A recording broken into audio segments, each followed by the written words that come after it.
인생을 살아가며 우리는 수많은 사람들과 인연을 맺습니다. 가족, 친구, 직장 동료, 혹은 길을 가다 잠시 스쳐 지나가는 사람들까지. 그러나 그 중에서 평생을 함께할 수 있는 인연은 결코 많지 않습니다. 어떤 사람은 첫인상에서 강렬한 인상을 남겼지만 금세 멀어지기도 하고, 반대로 특별히 기억나지 않았던 만남이 세월이 흐르며 깊은 유대로 이어지기도 합니다. 인연은 언제나 예측할 수 없으며 그것이야말로 삶의 신비로운 부분입니다. 하지만 경험을 통해 깨닫게 되는 진실이 있습니다.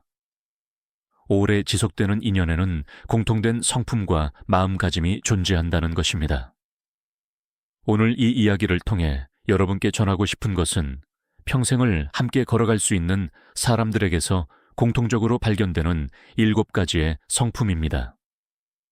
이 성품을 하나라도 가진 사람이라면 반드시 소중히 해야 하고, 만약 여러 가지가 겹쳐 있다면 그 인연은 더욱 깊고 견고해질 것입니다. 첫 번째는 사실을 있는 그대로 받아들이는 성실함입니다. 우리는 종종 자기 감정과 생각에 갇혀 진실을 왜곡하곤 합니다. 자신이 틀렸음을 알면서도 자존심 때문에 인정하지 못하는 경우가 많습니다. 그러나 진정으로 강한 사람은 옳았던 나를 고집하는 것이 아니라 더 옳아지려는 나를 선택할 수 있는 사람입니다. 사실 앞에서 솔직할 수 있는 사람은 신뢰를 끌어당깁니다. 심리학에서도 인지적 유연성이라 하여 자신의 오류를 수용하고 수정할 수 있는 능력이 성장의 핵심이라고 강조합니다. 저는 예전에 한 상사와 함께 일할 때 이런 장면을 본 적이 있습니다. 회의 중 그의 의견이 분명히 잘못되었음을 깨달은 순간 그는 주저없이 제가 잘못했습니다. 이 안이 더 옳습니다. 라고 말했습니다. 그 순간 팀 전체의 분위기가 바뀌었고 오히려 신뢰가 더 두터워졌습니다. 작은 태도 하나가 얼마나 큰 차이를 만드는지 실감할 수 있었습니다. 철학자 소크라테스 또한 말했지요. 나는 내가 모른다는 사실을 안다. 이 겸손함과 솔직함이야말로 신뢰의 씨앗입니다. 두 번째는 이익보다 옳음을 선택하는 가치관입니다. 대부분의 사람은 의사결정을 할 때 손익을 먼저 따집니다. 그러나 오래가는 인연은 선악의 기준으로 판단하는 사람에게서 만들어집니다. 이익이 사라지면 끝나는 관계는 얕고 허약합니다. 반대로 옳고 그름에 따라 행동하는 사람은 상황이 불리해도 쉽게 흔들리지 않습니다. 저는 오래전 한 거래처 사장님을 잊을 수 없습니다. 막대한 이익이 걸린 계약이 있었지만 그 조건 중 하나가 불공정했지요. 그는 즉시 단호하게 거절했습니다. 이 조건은 우리 직원과 고객 앞에 부끄럽습니다. 그 말을 듣는 순간 이분과는 평생 신뢰할 수 있겠다고 느꼈습니다. 단기적 손해보다 장기적 신뢰를 택하는 사람, 그런 사람과의 관계는 폭풍 속에서도 무너지지 않습니다. 동서양 철학 모두 이런 가치를 높이 평가했습니다. 공자는 의로움이 없으면 이익도 오래가지 않는다고 했고, 칸트는 인간을 수단이 아니라 목적으로 대하라고 가르쳤습니다. 결국 옳음을 선택하는 태도가 사람을 사람답게 하고 인연을 단단하게 묶는 것입니다. 세 번째는 작은 약속을 가볍게 여기지 않는 책임감입니다.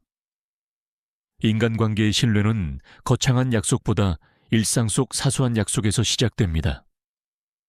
내일 9시에 뵙겠습니다 라고 했다면 정말 9시에 나타나는 것, 이건 제가 처리하겠습니다 라고 했다면 반드시 끝내는 것, 짧은 문자라도 반드시 답장을 하는 것, 이런 작은 행동들이 쌓여 커다란 신뢰라는 산을 이루는 것입니다. 사회학 연구에서도 밝혀졌습니다. 신뢰는 단 한 번의 큰 사건으로 형성되는 것이 아니라 반복되는 일관된 행동에서 비롯됩니다. 작은 약속을 소홀히 여기는 사람은 큰 약속도 쉽게 깨트리게 됩니다. 결국 습관이 사람을 만든다는 말은 단순한 격언이 아니라 인간관계의 본질을 설명하는 진리입니다. 제가 만난 어떤 분은 늘 작은 약속을 철저히 지켰습니다. 그는 늦을 때는 단 5분이라도 반드시 미리 알렸고 약속을 어길 상황이 생기면 대안을 제시했습니다. 덕분에 그와 함께하는 사람들은 늘 편안했고 시간이 지날수록 그의 신뢰는 금처럼 빛났습니다. 작은 책임을 소중히 여길 줄 아는 사람이야말로 함께 미래를 걸 수 있는 동반자입니다. 이 세 가지 덕목만 보더라도 우리는 왜 어떤 인연은 쉽게 끊어지고 또 어떤 인연은 세월이 흘러도 견고하게 이어지는지 이해할 수 있습니다. 진실을 받아들이는 성실함, 옳음을 선택하는 가치관, 작은 약속을 지키는 책임감. 이 세 가지는 눈에 보이지 않는 끈을 두텁게 하여 서로를 지탱하는 기반이 됩니다. 오늘 여러분도 주위를 둘러보며 곰곰이 생각해 보시길 바랍니다. 내 곁에 있는 사람들 중 이런 성품을 가진 이는 누구인가? 그리고 나는 과연 그런 모습으로 살아가고 있는가? 인연은 단순히 만나는 것이 아니라 함께 지켜가는 것입니다. 네 번째 덕목은 기쁨과 감사함을 나눌 수 있는 따뜻함입니다. 인간은 누구나 성취했을 때 내가 해냈다라는 마음이 먼저 듭니다. 그러나 진정 오래 신뢰받는 사람은 그 기쁨을 자기 혼자만의 것으로 삼지 않습니다. 함께한 이들에게 공을 돌리고 작은 도움에도 감사를 표할 줄 아는 사람이지요. 예를 들어 직장에서 프로젝트가 성공했을 때 어떤 이는 스스로의 능력을 강조하며 빛을 독차지합니다. 그러나 또 다른 이는 이건 동료들이 함께 노력해준 덕분입니다 라며 기쁨을 나눕니다. 심리학에서 말하다든 인간은 자신이 인정받는 장소에 더 오래 머물고 싶어 합니다. 그렇기에 감사와 기쁨을 나누는 태도는 곧 주변의 협력자와 동반자를 모으는 힘이 됩니다. 역사에서도 이런 인물을 볼 수 있습니다. 링컨 대통령은 노예 해방 선언에 큰 업적을 남겼지만 그는 언제나 국민의 의지가 이뤄낸 것이라며 공을 돌렸습니다. 그래서 그는 시대를 초월해 신뢰와 존경을 받습니다. 작은 순간에도 함께라서 가능했다는 말을 할 수 있는 사람, 그런 사람과의 인연은 시간이 흐를수록 따뜻하게 빛납니다. 다섯 번째 덕목은 역경 속에서도 평정을 잃지 않는 안정감입니다. 순조로운 상황에서 웃으며 온화하게 지내는 것은 누구나 할 수 있습니다. 그러나 일이 뜻대로 풀리지 않을 때, 시련이 닥쳤을 때 본성이 드러납니다. 저는 늘 말합니다. 기분 관리도 실력이다.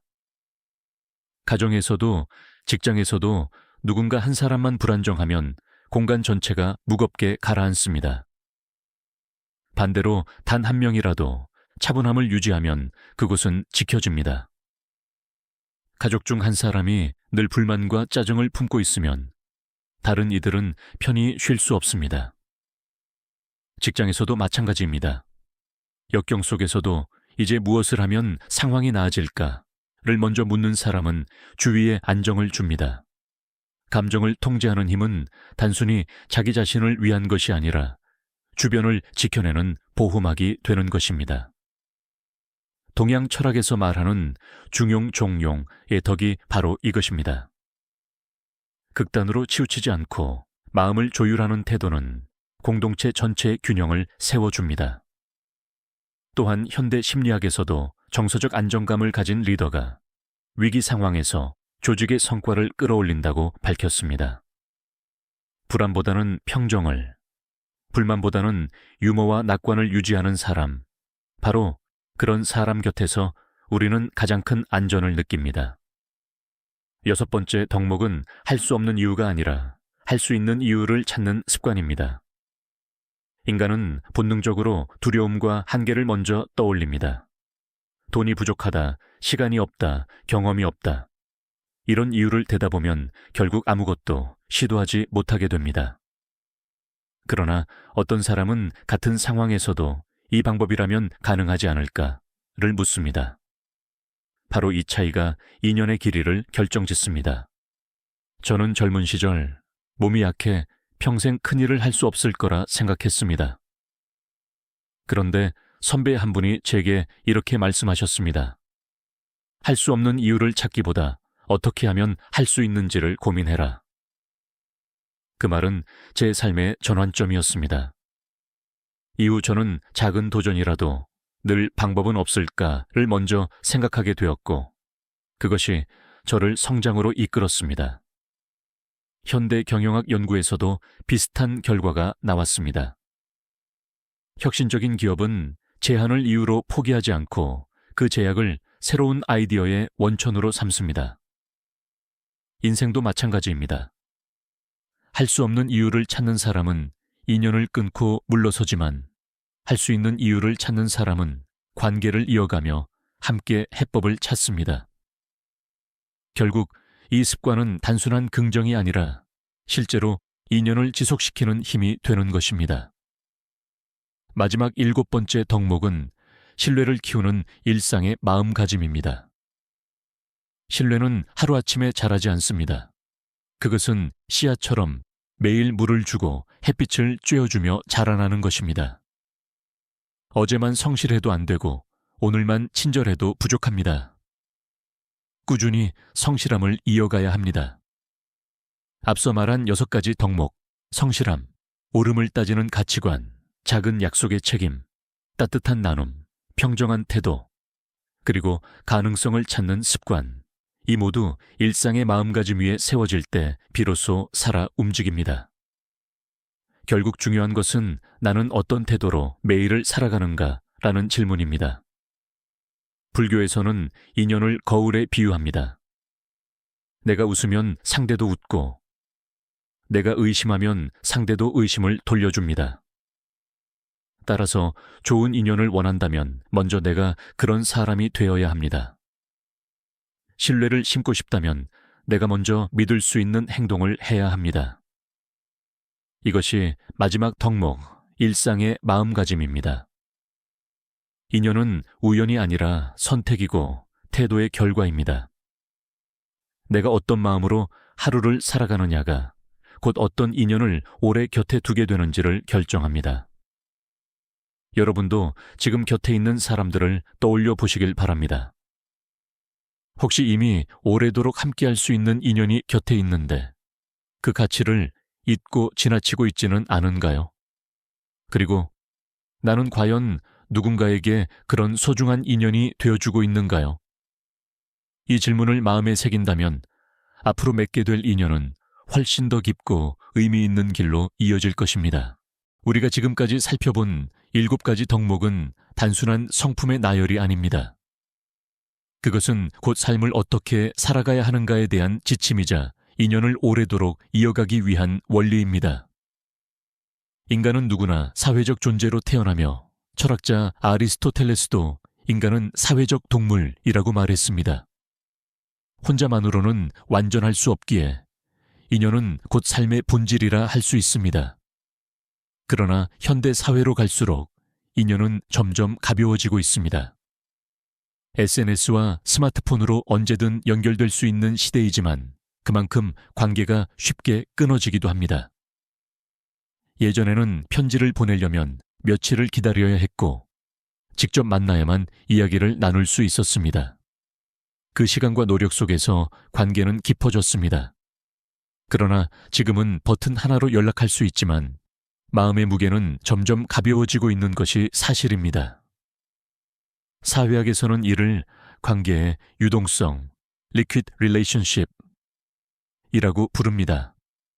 즉, 물처럼 쉽게 흐르고 쉽게 흩어지는 관계입니다.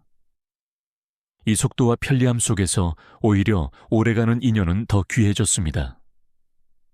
그렇기에 앞서 말한 덕목들이 더욱 절실하게 필요합니다.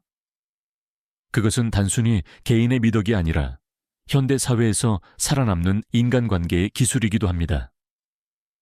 여기서 한 가지 흥미로운 심리학적 사실을 살펴보겠습니다. 미국의 한 연구에서 30년 이상 친구 관계를 유지하는 이들의 공통점을 조사했습니다. 결과는 매우 단순했습니다. 작은 신뢰를 꾸준히 쌓아온 것이었습니다. 예를 들어 생일을 잊지 않고 챙기거나 약속한 전화를 꼭 걸어주는 일. 사소해 보이지만 이런 반복되는 행위가 관계를 단단히 묶어두는 끈이 됩니다. 결국 인연을 오래 지키는 힘은 거창한 것이 아니라 일상의 작은 성실함이라는 것을 보여줍니다. 저는 여기서 더 나아가 이렇게 말하고 싶습니다. 인연은 서로가 서로의 거울이라는 점에서 내가 원하는 인연을 먼저 내 삶 속에서 실천해야 한다는 것입니다. 성실한 사람과 오래 함께하고 싶다면 내가 먼저 성실해야 하고, 따뜻한 사람과 인연을 맺고 싶다면 내가 먼저 따뜻해야 합니다. 관계는 일방적이지 않으며 언제나 상호적입니다. 역사 속에서도 이런 교훈을 찾을 수 있습니다. 일본의 경영자 마스시타 고노스케는 사업에서 가장 중요한 것은 사람과의 신뢰다라고 말했습니다.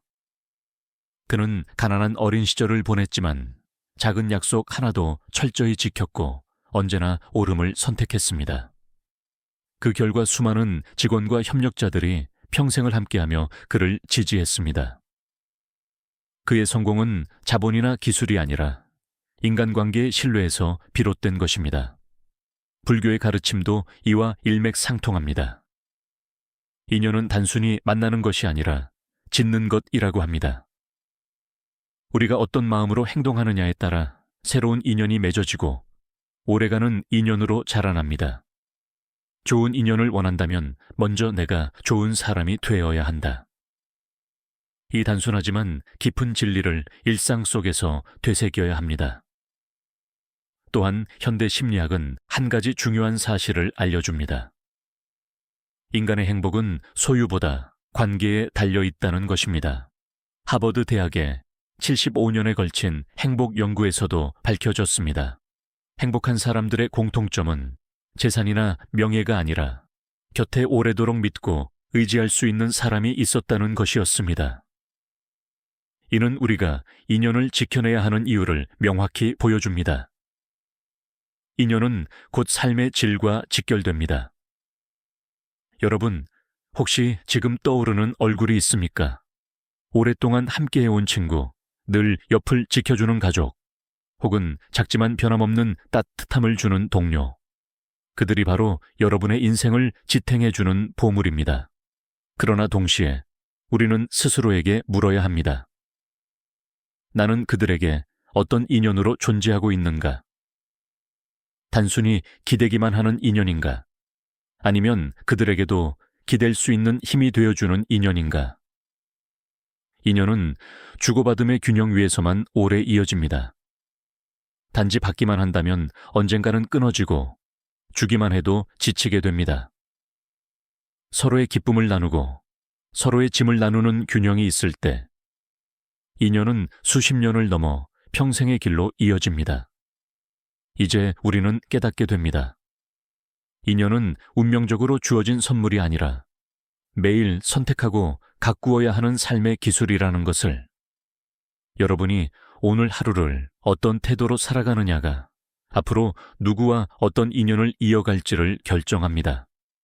그리고 그 인연이 곧 여러분의 삶의 깊이를 만들어줍니다.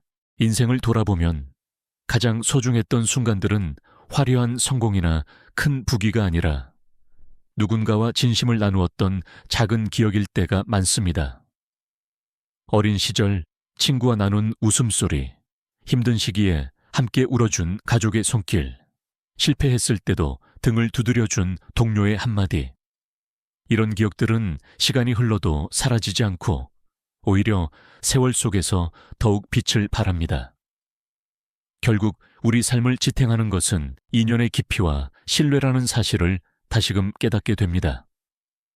그러나 오늘날 많은 사람들은 인연을 소비재처럼 다루는 경향이 있습니다.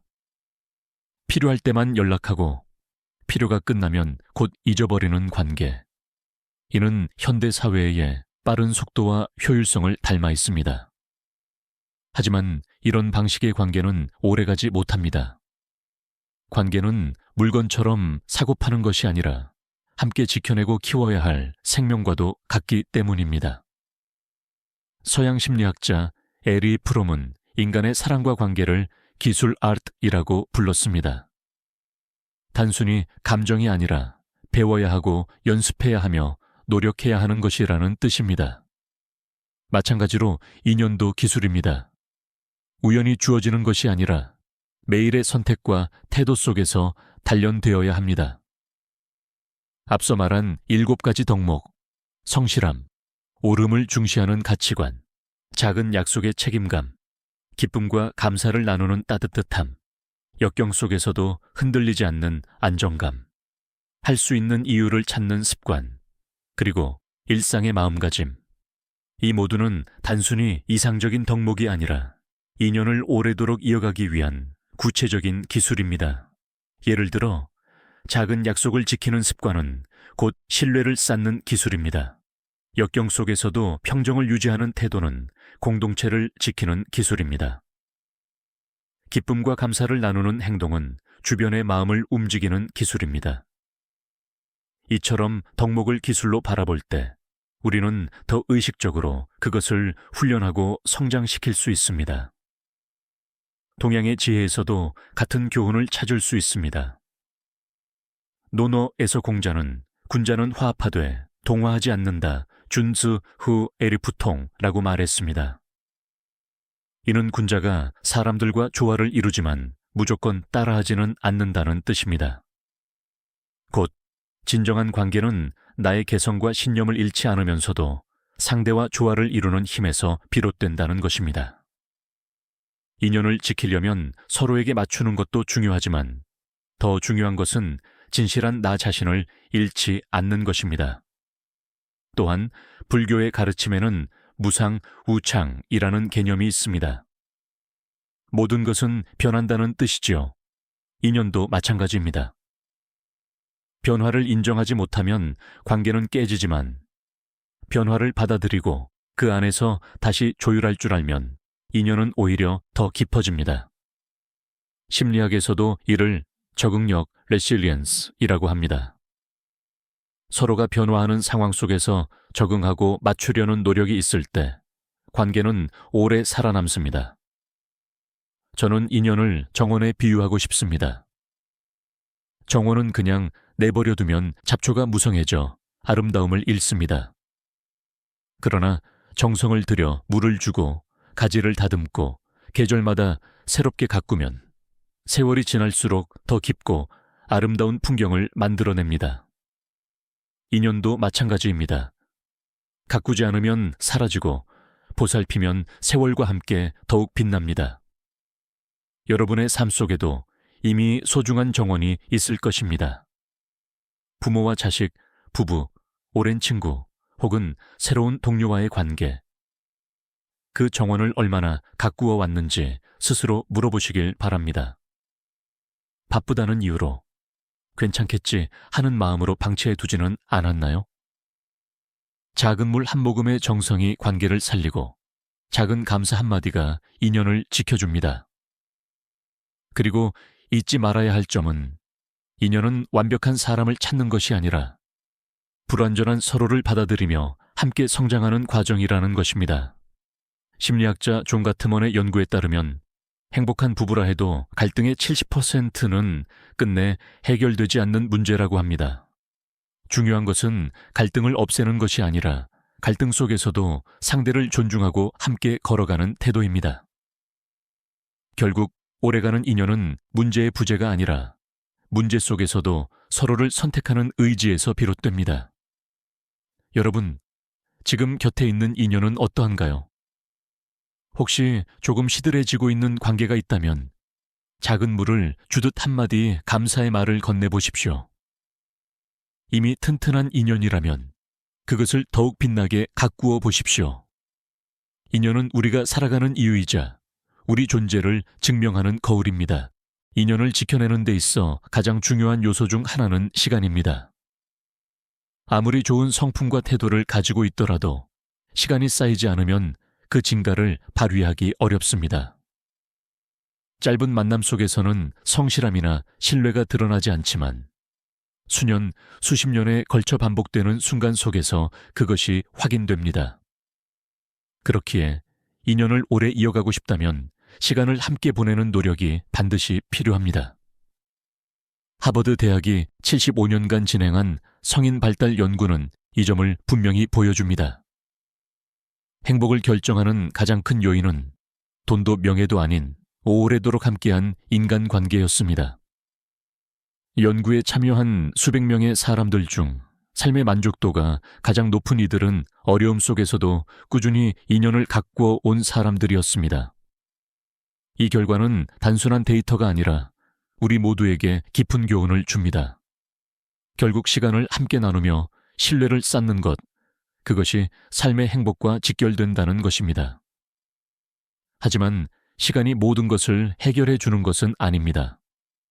단순히 오래 알았다고 해서 좋은 인연이 되는 것은 아닙니다. 시간 속에서 어떤 태도로 관계를 대했는가가 중요합니다. 무심히 흘려보낸 10년은 관계를 깊게 하지 못하지만 서로의 성장을 응원하고 존중하며 보낸 1년은 훨씬 더 진한 유대를 만듭니다. 결국 시간은 도구일 뿐이고 그것을 어떻게 쓰느냐가 인연을 결정합니다. 동서양 철학에서도 이 진리를 강조했습니다. 동양에서는 세월이 쌓여야 대나무에 마디가 생긴다고 했습니다. 꾸준히 견디며 쌓이는 시간이야말로 사람의 진가를 드러낸다는 뜻입니다. 서양의 스토아 철학자 세네카 역시 시간은 우리가 가진 가장 귀한 자산이다. 그러나 사람들은 그것을 가장 허투루 낭비한다고 말했습니다. 인연에 있어서도 마찬가지입니다. 시간을 헛되이 흘려보낼지 아니면 의미 있게 쌓을지는 우리의 선택에 달려 있습니다. 저는 인연을 불씨 챌린지에 비유하고 싶습니다. 처음 만남은 작은 불씨와 같습니다. 아무리 뜨겁게 타올라도 관리하지 않으면 금세 꺼져버립니다. 그러나 꾸준히 바람을 가리고 장작을 더한다면 작은 불씨는 오랜 세월을 따뜻하게 지켜주는 모닥불이 됩니다. 인연도 똑같습니다. 작은 만남이 평생을 지탱하는 불빛이 될 수 있지만 그 불씨를 지키려는 노력이 없다면 금세 사라지고 맙니다. 현대 사회에서는 빠른 관계가 유행처럼 번지고 있습니다. 빠른 만남, 빠른 헤어짐, 빠른 대체. 그러나 진정한 행복은 느린 관계 속에서 자랍니다.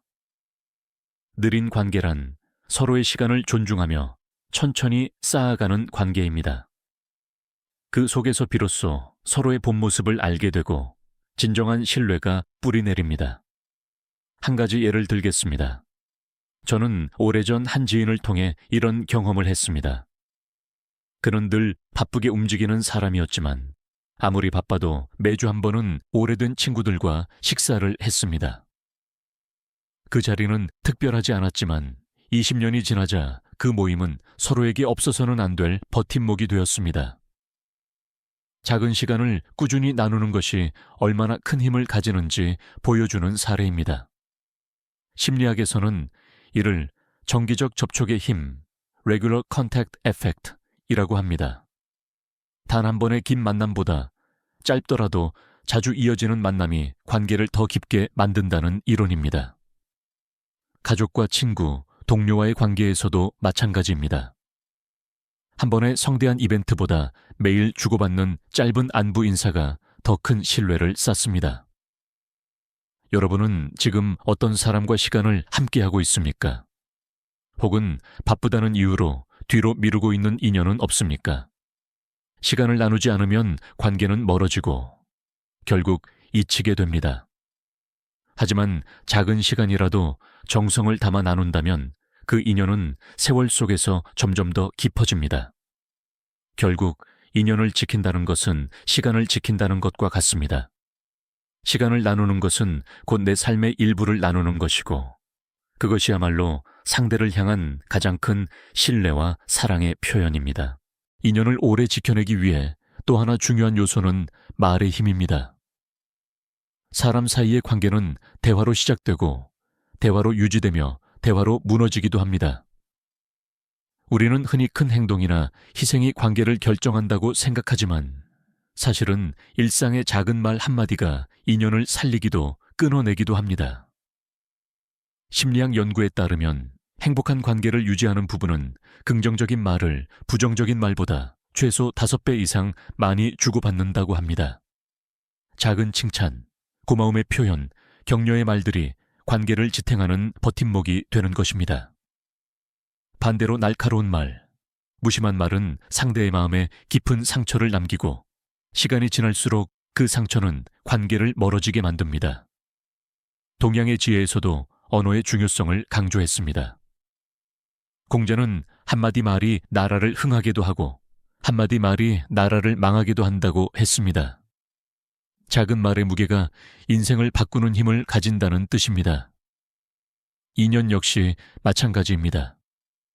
불평과 원망이 쌓이면 관계는 금세 흔들리지만 따뜻한 말이 쌓이면 그 관계는 시간이 지나도 무너지지 않습니다. 저는 개인적으로 오래된 친구와의 관계에서 이런 경험을 한 적이 있습니다. 바쁘다는 이유로 연락을 자주 하지 못했는데 오랜만에 만났을 때 그는 이렇게 말했습니다. 너는 언제 연락해도 항상 따뜻하게 반겨줘서 좋다.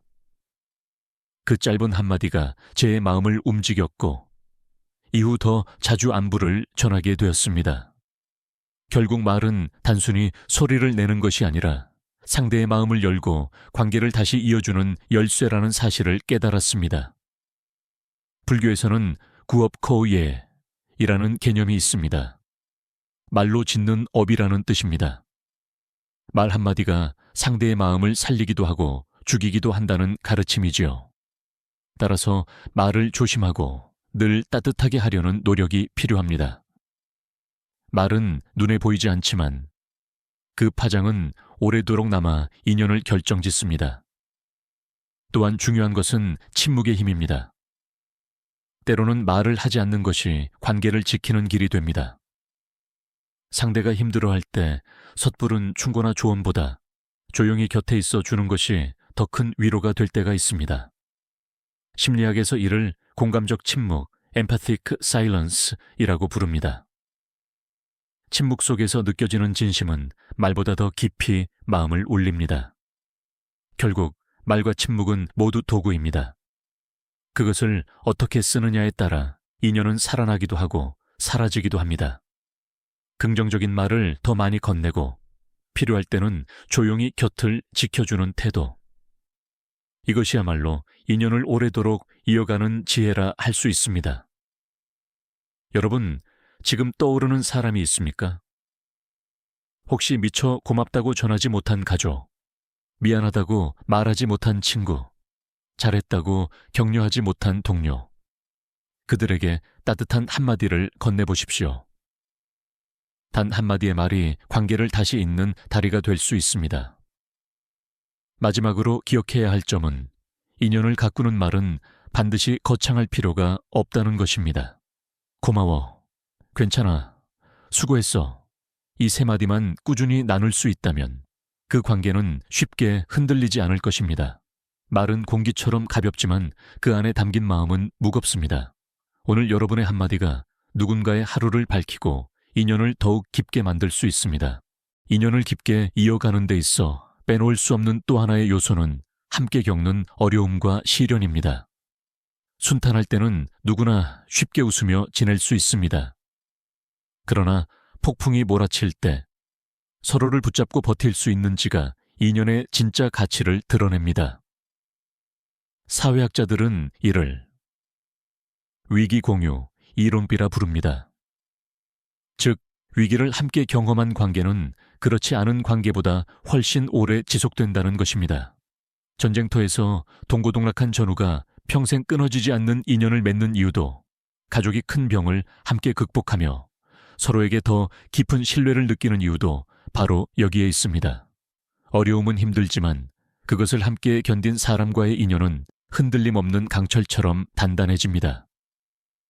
저는 젊은 시절 한 번 큰 사업 실패를 겪은 적이 있습니다. 많은 이들이 곁을 떠났지만 몇몇 사람은 끝까지 제 옆에 남아 주었습니다. 그들의 손길은 말보다 강했고 그 순간 저는 이 사람들과는 평생을 함께할 수 있겠다는 확신을 얻었습니다. 그 이후로도 관계는 굳건히 이어졌고 지금까지 제 삶에 큰 버팀목이 되고 있습니다. 철학자 니체는 고통을 함께 나누는 것만큼 인간을 강하게 연결하는 것은 없다고 했습니다. 시련은 고통스럽지만 그것을 함께 겪을 때 인간관계는 새로운 차원으로 들어섭니다. 표면적인 친밀함을 넘어 영혼 깊숙이 닿는 신뢰가 싹트는 것입니다. 하지만 주의할 점도 있습니다. 어려움 속에서 서로를 원망하거나 책임을 전가하면 그 인연은 오히려 쉽게 깨져버립니다.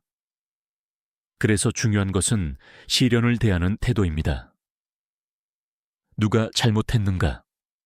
보다 어떻게 함께 이겨낼 것인가?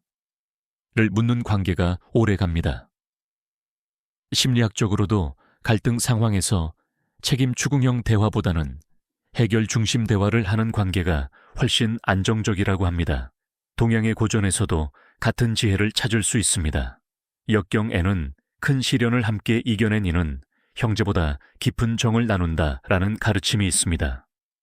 이는 단순히 혈연만으로 관계가 결정되는 것이 아니라 함께 고통을 견뎌낸 경험이 새로운 가족 같은 인연을 만들어준다는 의미입니다. 우리가 살아가면서 피할 수 없는 것은 바로 변화와 시련입니다. 하지만 역설적으로 그것이야말로 인연을 깊게 만드는 재료가 됩니다. 여러분도 돌아보십시오. 지금 곁에 있는 사람 중 힘들 때 함께 울어주고 끝까지 남아준 사람은 누구입니까? 그 사람이 바로 여러분의 삶에서 절대 놓아서는 안 될 인연일 것입니다. 그리고 스스로에게도 물어야 합니다. 나는 누군가의 시련 속에서 끝까지 곁을 지켜준 적이 있는가? 인연은 일방적인 것이 아닙니다. 나 역시 누군가에게 폭풍 속에서 함께 서줄 수 있는 존재일 때 진정한 관계가 만들어집니다. 결국 시련은 두 가지 길을 만듭니다. 관계를 끊어내는 칼이 될 수도 있고 관계를 단단히 묶는 끈이 될 수도 있습니다. 그 갈림길에서 어떤 태도를 선택하는가는 우리에게 달려 있습니다. 여러분의 인연은 지금 어떤 길 위에 있습니까? 혹시 누군가가 힘든 시간을 보내고 있다면 굳이 큰 도움을 주지 않더라도 조용히 곁에 있어 주십시오. 그것만으로도 이 사람은 내 편이구나 라는 확신이 생기고 그 확신이 관계를 평생 이어가게 합니다. 인연을 깊게 이어가기 위해 또 하나 중요한 덕목은 함께 성장하려는 태도입니다. 관계가 오래 지속되려면 단순히 현재에 머무는 것이 아니라 서로가 서로의 성장을 북돋아 주어야 합니다. 정체된 관계는 시간이 지나면서 무너지기 쉽습니다. 반대로 함께 배우고 함께 발전하며 더 나은 방향으로 나아가려는 관계는 시간이 갈수록 강해집니다. 심리학에서는 이를 상호 성장 모델 뮤추얼 그로스 모델이라고 부릅니다. 인간관계의 만족도는 단순한 안정감에서 오는 것이 아니라 서로가 발전할 수 있다는 감각에서 비롯됩니다. 예를 들어 부부가 함께 새로운 취미를 배우거나 친구끼리 함께 도전을 이어가는 경우 관계가 훨씬 더 오래 지속된다고 합니다. 역사 속에서도 이런 교훈을 찾을 수 있습니다. 철학자 소크라테스와 그의 제자 플라톤의 관계는 단순한 스승과 제자를 넘어선 함께 성장하는 인연이었습니다. 소크라테스는 끊임없이 질문을 던지며 제자들의 사고를 자극했고 플라톤은 그 사유를 기록하고 체계화하며 철학의 새로운 길을 열었습니다. 두 사람의 관계는 단순한 개인적 유대가 아니라 서로의 성장을 촉진하는 동반자적 인연이었던 것입니다. 현대 사회에서도 비슷한 사례를 쉽게 찾을 수 있습니다. 함께 운동을 시작해 꾸준히 서로를 독려하는 친구들, 함께 공부하며 지식을 나누는 동료들, 혹은 함께 작은 가게를 운영하며 시행착오를 나누는 부부들. 이런 관계는 단순히 시간을 공유하는 수준을 넘어 서로의 삶을 한 단계 더 끌어올리는 힘이 됩니다. 불교에서는 이를 바냐바라밀 반 루오보로미 이의 가르침과 연결할 수 있습니다. 지혜를 나누고 함께 깨달음을 추구하는 과정에서 인연은 더 깊어집니다. 지혜란 혼자 닦는 것이 아니라 서로의 거울이 되어주며 완성되는 것입니다. 여러분도 생각해 보십시오. 지금 곁에 있는 사람과 함께 어떤 성장을 이루고 있습니까? 혹은 그 인연이 나를 더 나은 방향으로 이끌어주고 있는지, 나 역시 상대의 성장을 돕고 있는지 말입니다. 만약 서로의 발전이 없다면 그 관계는 언젠가 멈추게 됩니다. 그러나 아주 작은 것이라도 서로에게 배우고 함께 새로운 길을 걸어간다면 그 인연은 끝없이 뻗어나갈 것입니다. 한 가지 예를 더 들고 싶습니다. 제가 아는 한 부부는 결혼 후 30년 동안 매년 함께 새로운 취미를 배워왔습니다. 해마다 새로운 도전, 등산, 수영, 사진, 그리고 최근에는 요가까지 그 과정 속에서 두 사람은 늘 대화했고 함께 웃었으며 서로의 변화를 존중했습니다. 그들은 이렇게 말했습니다. 우리는 단순히 부부가 아니라 평생을 함께 배우는 동반자입니다. 그들의 모습은 인연을 지켜내는 가장 아름다운 방식 중 하나였습니다.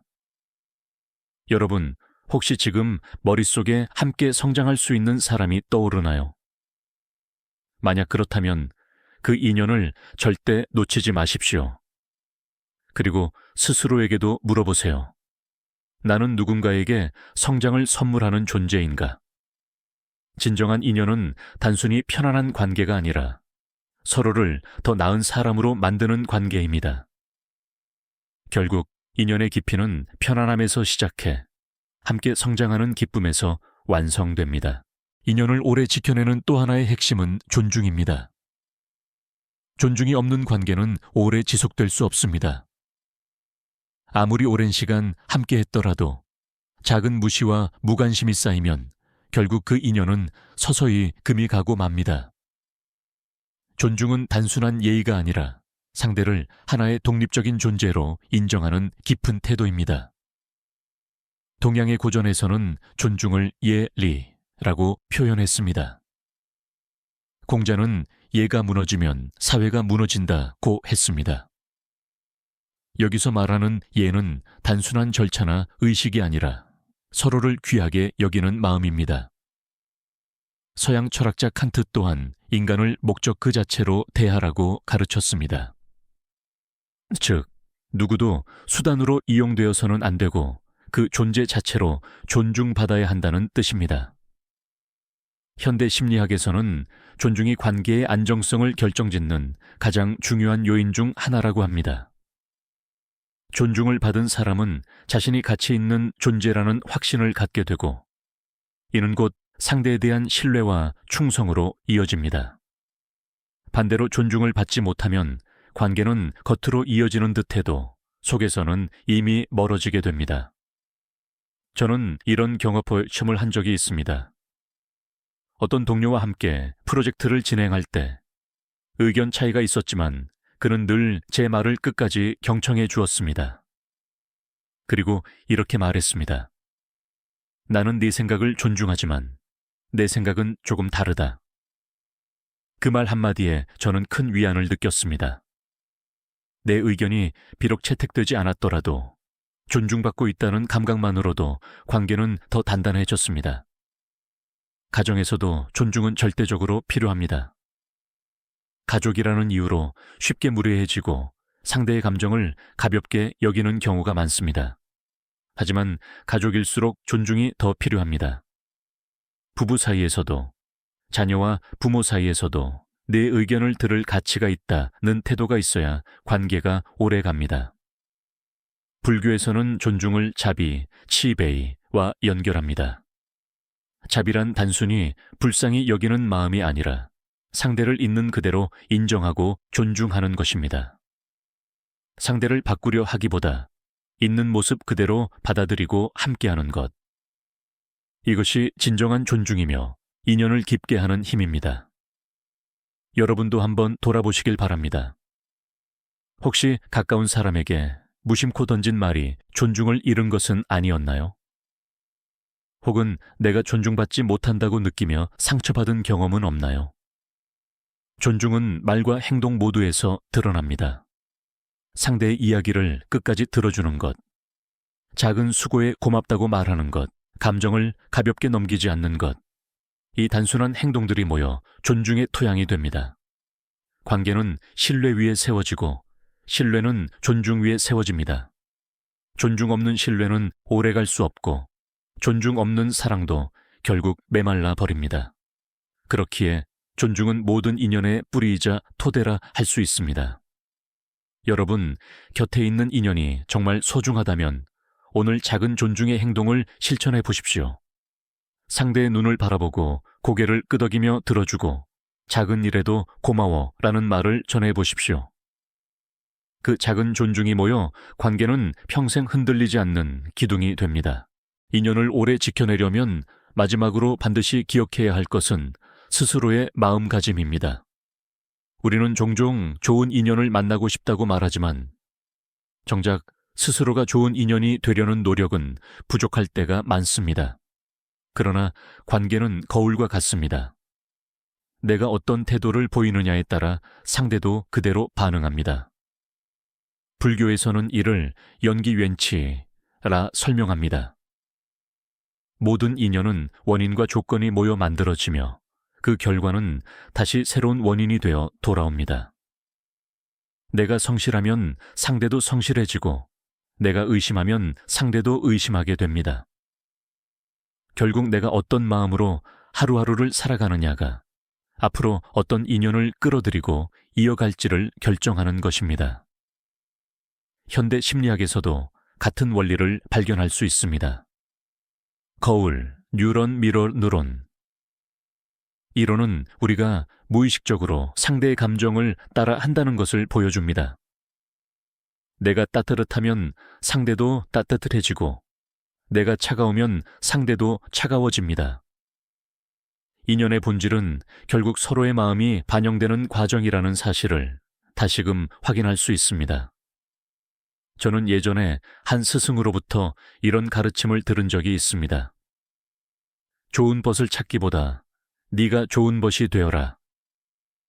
그 말은 단순하지만 깊었습니다.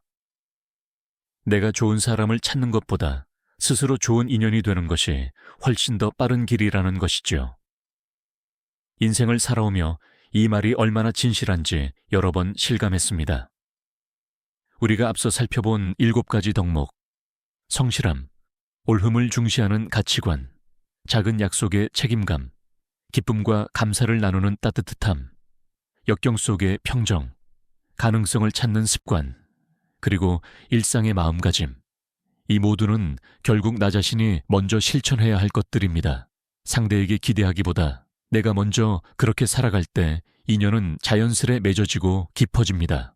서양 철학자 키케로는 우정은 덕의 거울이라고 했습니다. 내가 덕을 쌓지 않으면 좋은 우정을 가질 수 없다는 뜻입니다.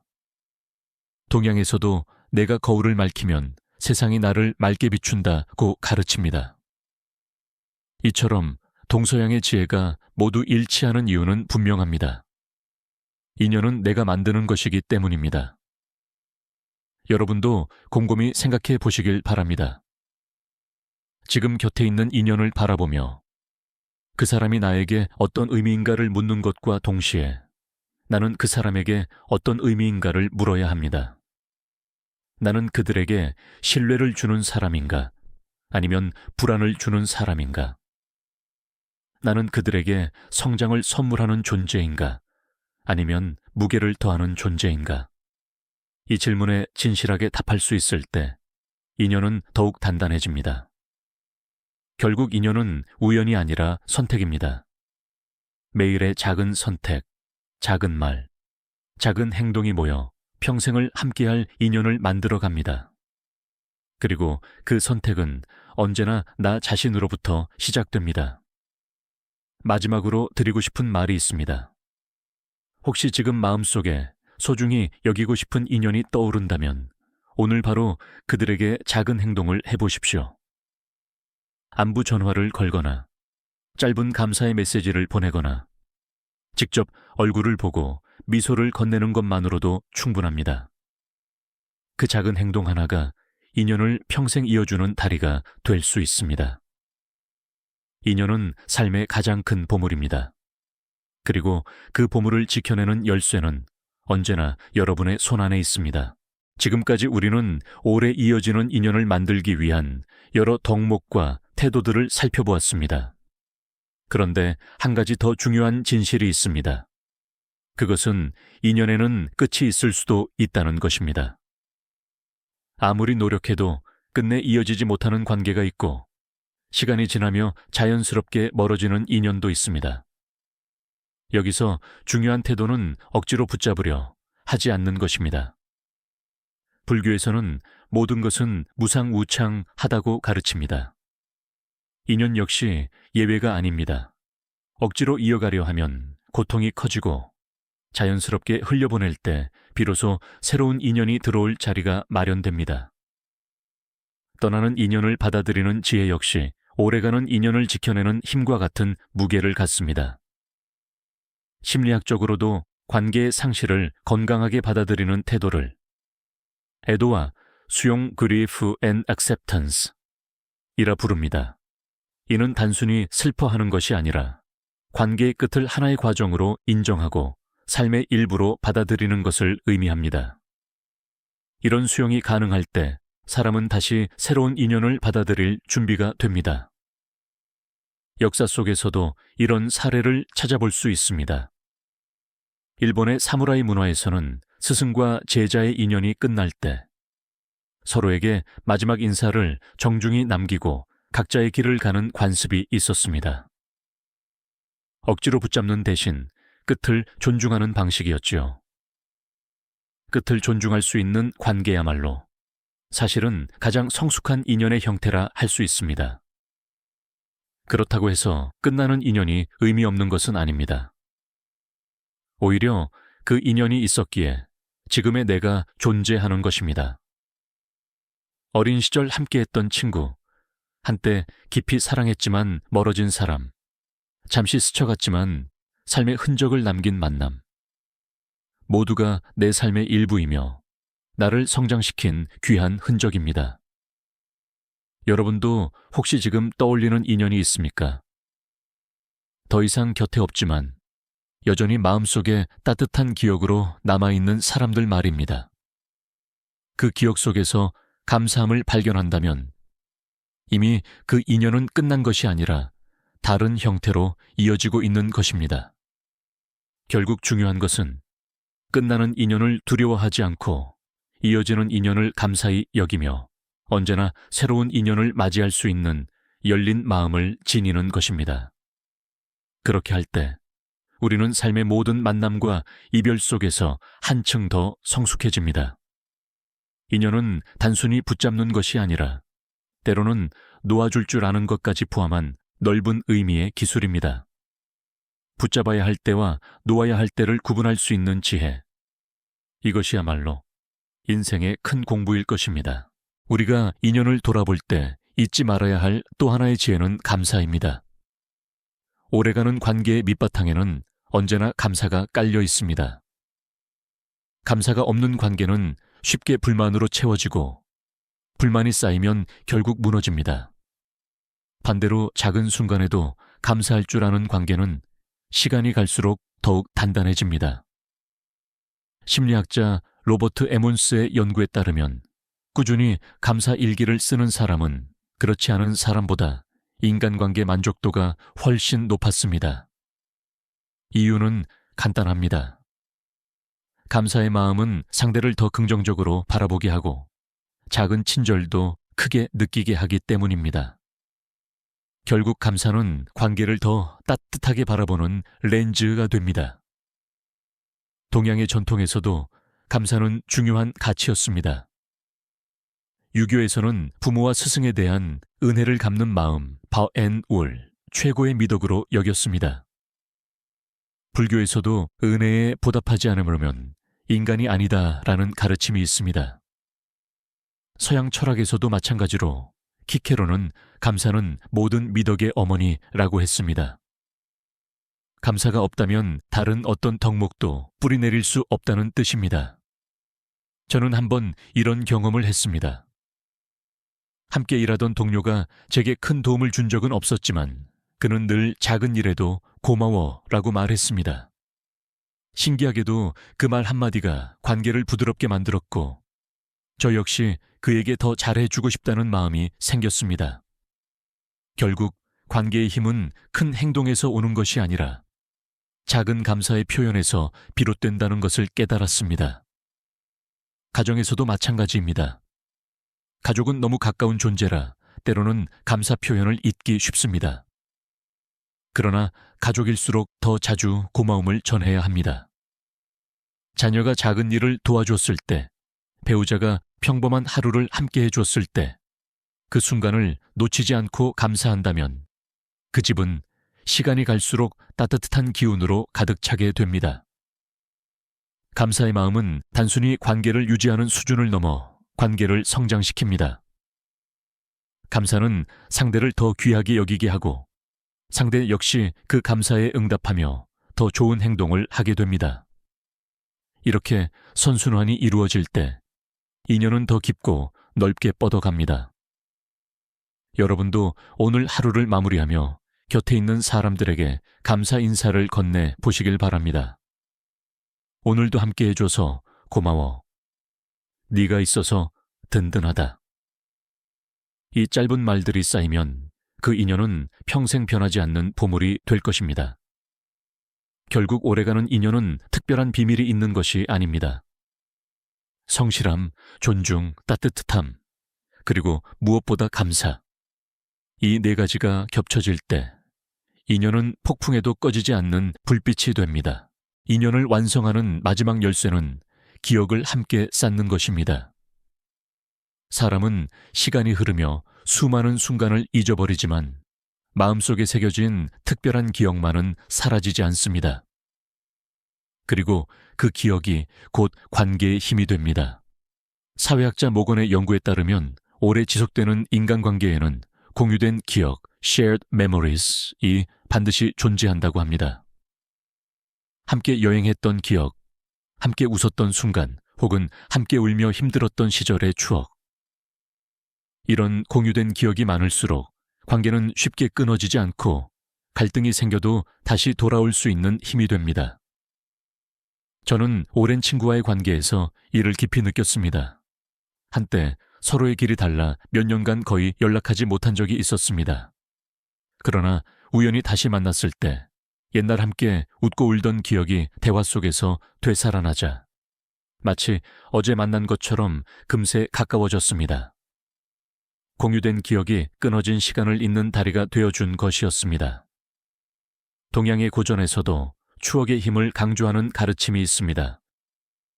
시경 셔르슈징 에는 함께 불렀던 노래는 세월이 흘러도 마음을 잇는다라는 구절이 있습니다. 이는 함께한 경험이 단순한 시간이 아니라 영혼을 잇는 끈이라는 뜻입니다. 불교에서는 이를 업예이라 설명할 수 있습니다. 함께한 경험은 흔적이 되어 남고 그 흔적이 다시 새로운 관계를 이끌어 갑니다. 결국 우리가 쌓는 모든 순간은 관계의 씨앗이 되어 미래의 우리를 지탱합니다. 여러분도 지금 떠올려 보십시오. 곁에 있는 소중한 사람과 어떤 기억을 쌓고 계신가요? 혹은 바쁘다는 이유로 특별한 기억을 만드는 것을 미루고 있지는 않나요? 기억은 돈으로 살 수 없는 가장 값진 재산입니다. 특별한 여행이 아니어도 좋습니다. 함께한 식사, 산책, 짧은 대화조차도 시간이 지나면 빛나는 보석 같은 기억으로 남습니다. 그리고 기억은 단순히 과거의 흔적이 아니라 미래의 관계를 지탱하는 연료입니다. 좋은 기억이 많은 관계일수록 갈등이 생겨도 우리는 이런 시간을 함께했지라는 생각이 화해의 계기가 됩니다. 반대로 기억이 빈약한 관계는 작은 바람에도 쉽게 흔들립니다. 따라서 오래가는 인연을 만들고 싶다면 오늘 누군가와 함께 특별한 순간을 하나 더 쌓으십시오. 그 순간이 언젠가 서로를 다시 붙잡아줄 끈이 될 것입니다. 결국 인연이란 시간, 존중, 감사, 그리고 기억이 함께 어우러져 만들어지는 작품입니다. 그 작품은 완벽하지 않을지라도 우리가 정성을 다할 때 세상에서 가장 아름다운 그림이 됩니다. 우리가 살펴본 모든 덕목과 태도를 종합해보면 결국 인연이란 삶을 함께 걸어가는 길이라는 것을 깨닫게 됩니다. 누구와 길을 걷느냐에 따라 인생의 풍경은 완전히 달라집니다. 홀로 걷는 길은 자유로울 수 있지만 외롭습니다. 반면 함께 걷는 길은 때로는 속도가 느려질지라도 그 따뜻함과 힘은 비교할 수 없습니다. 철학자 아리스토텔레스는 인간의 우정을 세 가지로 나누었습니다. 첫째, 이익을 위한 우정.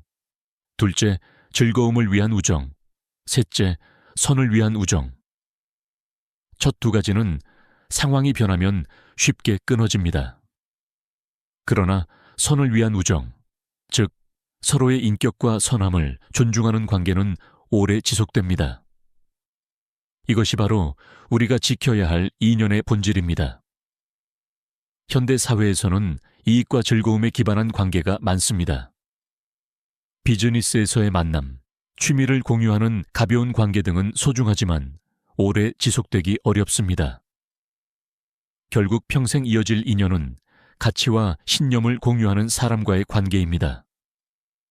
내가 옳음을 선택할 때 함께 옳음을 선택하고 내가 감사할 때 함께 감사하는 사람. 이런 인연은 삶의 폭풍에도 흔들리지 않습니다.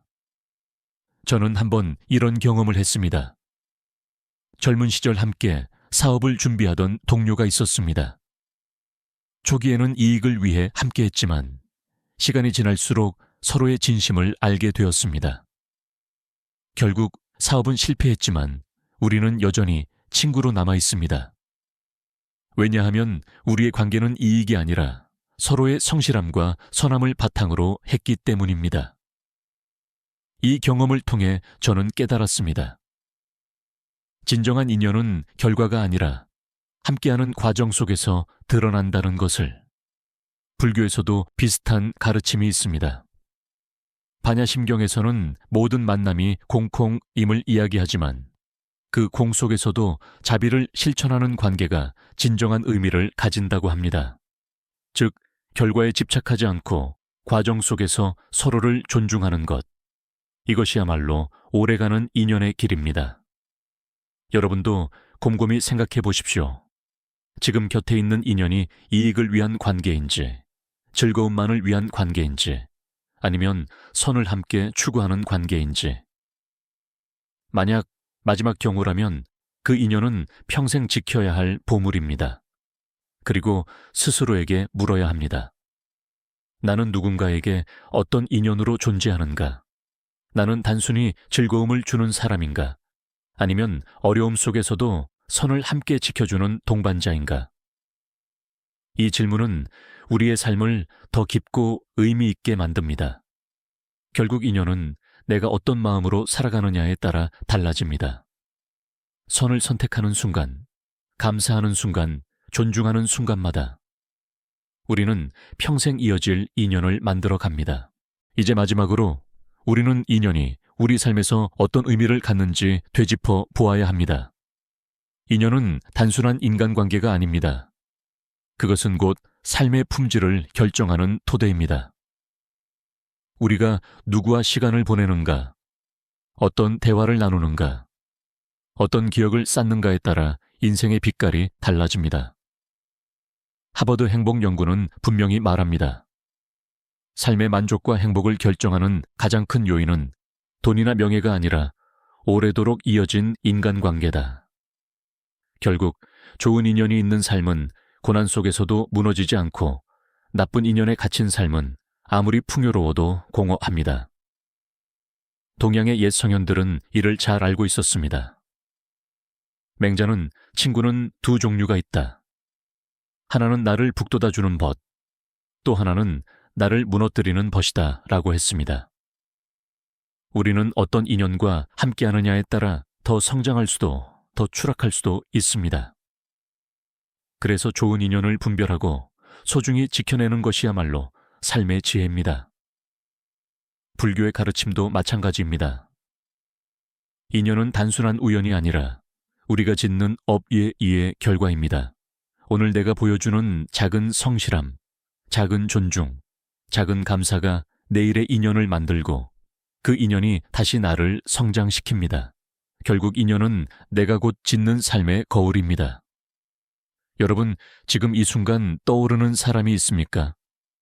평생 함께하고 싶은 사람, 혹은 이미 곁에 있는 소중한 인연. 그들이야말로 여러분의 인생을 밝히는 등불입니다. 동시에 여러분 자신도 누군가에게 등불이 될 수 있습니다. 오늘 이 이야기를 들으며 마음속에 작은 울림이 있었다면 꼭 실천해 보시길 바랍니다. 소중한 사람에게 안부 전화를 걸거나 짧은 감사 메시지를 남기거나 오랜만에 만남을 제안해 보십시오. 그 작은 행동이 평생의 인연을 지켜내는 씨앗이 될 것입니다.